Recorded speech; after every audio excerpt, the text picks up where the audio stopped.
ज्येष्ठं वीणावाद्यविशारदं ब्रह्मपुत्रं महामुनिं नारदं तं नमाम्यहम्। अरे क्या हुआ नारद मुनि, आप कुछ ले नहीं रहे हैं? इतने प्रेम से पकाए हैं जैसे योजना पकाई जाती है। योजना? योजना भी कोई पकाता है प्रभु? ये तो आपको अच्छे से ज्ञात होगा, है कि नहीं? आप भोजन ग्रहण कीजिए ना, बताइए कैसा बना है। नारायण नारायण, आप देखें और मैं भोजन करूं, ये संभव है प्रभु? हाँ, जब आप रात्र का भोजन करेंगे तब मैं आपके साथ भोजन करूंगा। नारद मुनि, आप जितना मेरे विषय में जानते हैं उससे कदाचित थोड़ा और मैं आपके विषय में जानता हूँ। मुझे पता है यहाँ आने का कोई विशेष कारण है, बता दीजिए। आपसे भेंट करने से अधिक मैं क्या सोच सकता हूँ प्रभु? आपके दर्शन की अभिलाषा में मैं बस भटक रहा था। मार्ग में श्री राधा से मेरी भेंट हुई और वो मुझे अपने साथ यहाँ ले आई, बस। ये तो मुझसे भेंट करने आए थे और ये मुझे कोई योजना भी बता रहे थे। मेरी योजना है कि मैं मेरे आराध्य के साथ आग मिछोली खेलूं, यही मेरी योजना है।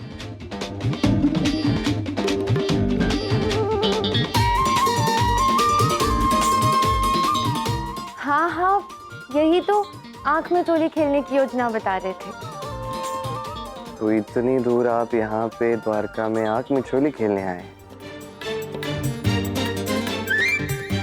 नारद मुनि, मैं समझ चुका हूँ आप मुझसे असत्य कह रहे हैं, अब सत्य बताइए।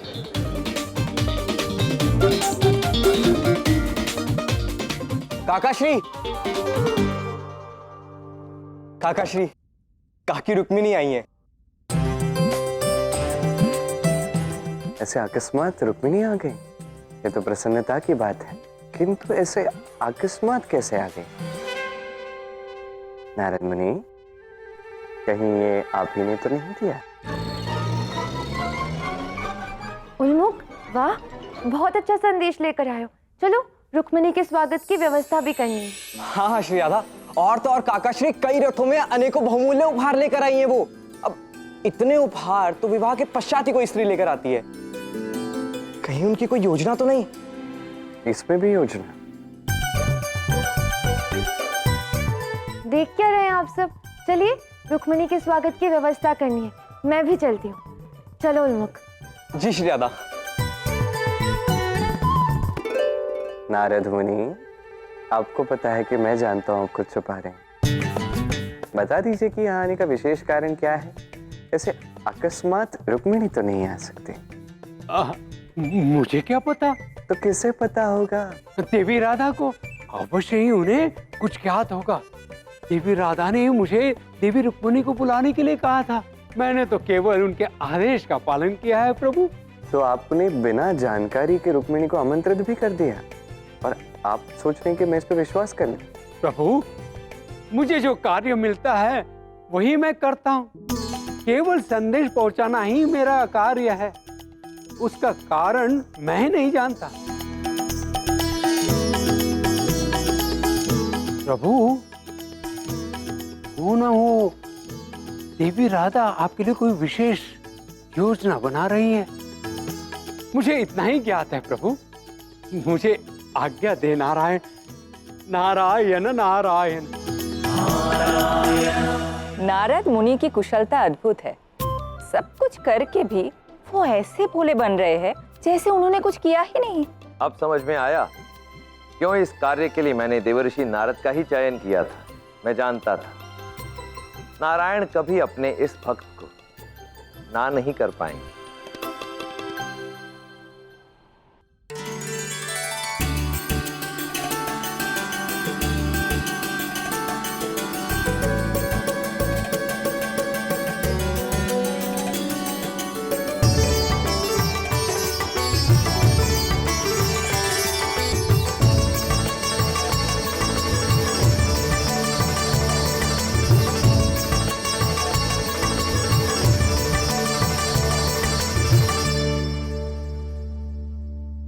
तुम्हारा स्वागत है रुक्मणी।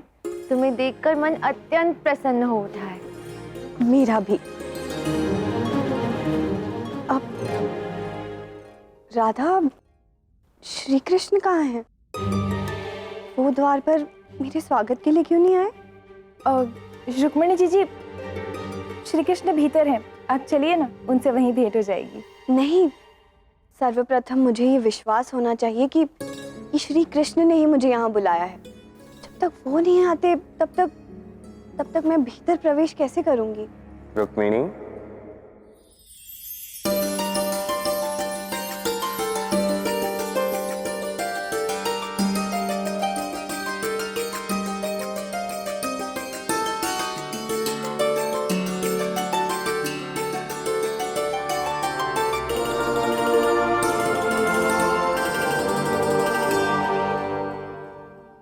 कृष्ण, कृपा करके हाँ बोल देना, अन्यथा रुक्मिणी को बुरा लग जाएगा। रुक्मिणी,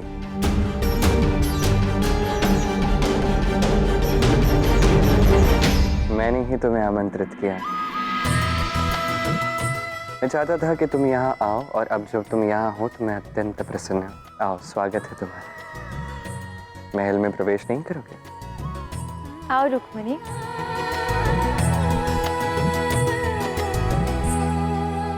नारायण नारायण। नारद मुनि,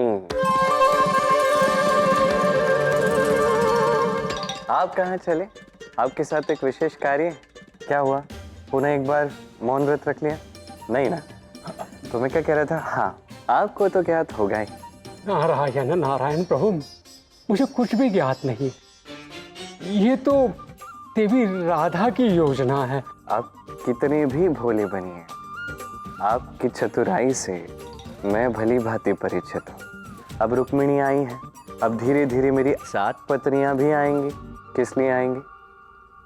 ताकि अश्वमेध यज्ञ हो सके। नारायण नारायण, ये तो सत्य है कि मैंने देवी रुक्मिणी को यहाँ बुलाया, किंतु बाकी रानियों को मैं क्यों बुलाऊंगा?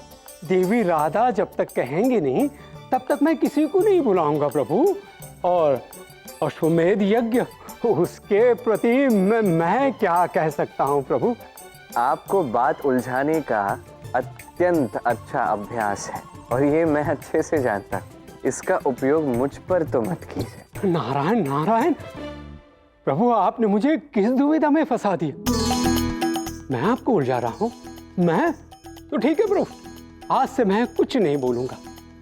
आज से मेरा मौन व्रत है प्रभु। मैं यहाँ रहना भी नहीं चाह रहा था, किंतु देवी राधा को मैंने वचन दे दिया, इसीलिए तो। और आपने वचन दे दिया? आवश्यक था इसीलिए वचन दे दिया, किंतु मैं कोई विघ्न उत्पन्न नहीं करूंगा। आपके इस विशाल महल में किसी कोने में पड़ा रहूंगा। आपको मुझ पे संशय है प्रभु? मुझ पे? तो ठीक है प्रभु, आज से मैं किसी से कुछ नहीं कहूंगा और भोजन भी नहीं करूंगा। ब्रह्मा जी के आशीष से नारायण नारायण नारायण जप करते करते मैं जीवित रह सकता हूं। क्या अभिनय किया है! वाह, आनंद आ गया ये अभिनय देख के। वैसे आप कुछ मत कीजिए, आप आए हैं तो द्वारका के आतिथ्य का आनंद उठाइए, क्योंकि जो करना था पहले ही कर चुके हैं। मैं जानता, ये मेरे आराध्य महादेव की कृपा से हो रहा है। मैंने देवताओं का आग्रह स्वीकार नहीं किया तो आपको भेज दिया मुझे मनाने के लिए। नारायण नारायण प्रभु, आपको योजना के विषय में सब कुछ ज्ञात है। मैं बस एक बात कहना चाहता हूँ नारद मुनि, मैं देखना चाहता हूँ कि आप सब मुझसे अश्वमेध यज्ञ कैसे करवाते हैं, क्योंकि ये तो नहीं होगा। इसे चुनौती ही मान लीजिए। प्रभु, आपने मुझे बोलने में विवश कर दिया। आप मुझे चुनौती दे रहे हैं तो उस चुनौती को मैं स्वीकार करता हूं। मैंने वचन दिया है कि जिस कार्य को मैं यहाँ करने आया हूं वो करके ही जाऊंगा प्रभु। आप अश्वमेध यज्ञ रोकना चाहते हैं, तो रोकिए और मैं अश्वमेध यज्ञ करवा के ही रहूंगा प्रभु। नारायण नारायण।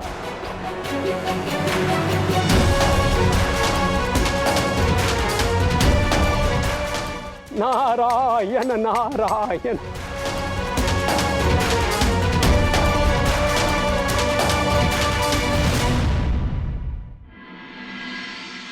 तो अब तुम क्या करोगे? किस विषय में? तुम भली भांति जानते हो मैं नारद मुनि की इस चतुराई के विषय में बात कर रहा हूं। तुम्हें भी कोई अनुमान नहीं था ना कि नारद मुनि ऐसे अकस्मात रुक्मिणी को लेकर प्रकट हो जाएंगे? अनुमान क्या है? अनुमान अर्ध सत्य है और अर्ध कल्पना है। अब इसमें पलड़ा कल्पना का अधिक भारी है। समझिए पहले अनुमान क्या है। अब नारद मुनि ने यह अनुमान लगाया कि मैं उनके आग्रह को ठुकरा दूंगा, इसलिए पहले ही सारे प्रबंध स्वयं कर दिए, लेकिन कान्हा, नारद मुनि रुक्मिणी को इसीलिए लेकर आए हैं ताकि ये सुनिश्चित हो जाए कि तुम अश्वमेध यज्ञ में बैठो ही बैठो। सभी जानते हैं कि रुक्मिणी की हृदयी इच्छा है कि वो तुम्हारे साथ यज्ञ में बैठे। अब यदि यही विचार विमर्श नारद जी ने जाकर राधा से कर लिया तब तुम क्या करोगे? नारायण नारायण। अब मेरी योजना का दूसरा चरण प्रारंभ हो रहा है। मैं देवी राधा को मनाऊंगा कि वे श्री कृष्ण के साथ देवी रुक्मिणी को अश्वमेध यज्ञ में बैठने दे। नारायण नारायण। आपने मुझे स्मरण किया मुनिवर। देवी राधा, आपने पुनः मुझे मुनिवर कहा। हाँ हाँ, आप तो महामुनि हैं। वैसे ये क्या है? ये भोजपत्र है, सभी देवी देवताओं का आमंत्रण पत्र है। सभी देवी देवताओं को आमंत्रित किया जा चुका है और देवी रुक्मिणी यहाँ पहुंच चुकी है। अब यह अंतिम आमंत्रण पत्र शेष है। देवी राधा, अब यथाशीघ्र अश्वमेध यज्ञ प्रारंभ होना चाहिए और इस यज्ञ में श्री कृष्ण को अपने अर्धांगिनी के साथ बैठना है।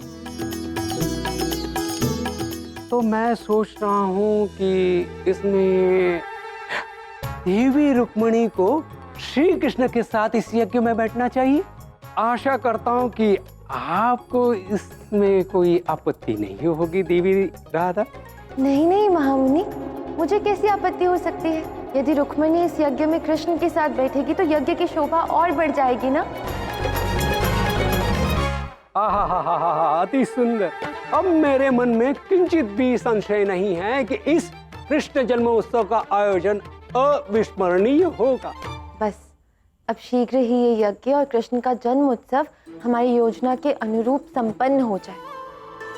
इससे सुखद बात मेरे लिए और क्या हो सकती है भला? बस यदि श्री कृष्ण इस यज्ञ में बैठना स्वीकार कर ले तो मैं आपको विश्वास दिलाता हूँ देवी राधा, सब कुछ योजनाबद्ध होगा। अवश्य महामुनि, कृष्ण इस यज्ञ में अवश्य बैठेंगे। यदि नारद मुनि ने अपनी बात राधा को समझा दी और राधा यदि समझ गई तब तो तुम राधा को मना कर नहीं पाओगे। हाँ ये बात तो है, मैं तो राधा को कभी मना ही नहीं कर सकता, ये तो आपको भी पता है। तो तुम ये बात मान लोगे? क्या मैंने ऐसा कहा? किंतु उस समस्या का क्या होगा कान्हा जिसके विषय में तुम मुझे बता रहे थे? हर समस्या की भांति उस समस्या का भी समाधान होगा। अर्थात ये एक भक्त और भगवान के मध्य की स्पर्धा है। अब इसमें यदि मुझे विजयी होना है तो मुझे भी नारद मुनि की भांति सोचना होगा, उन्हीं की भांति खेल भी खेलना होगा।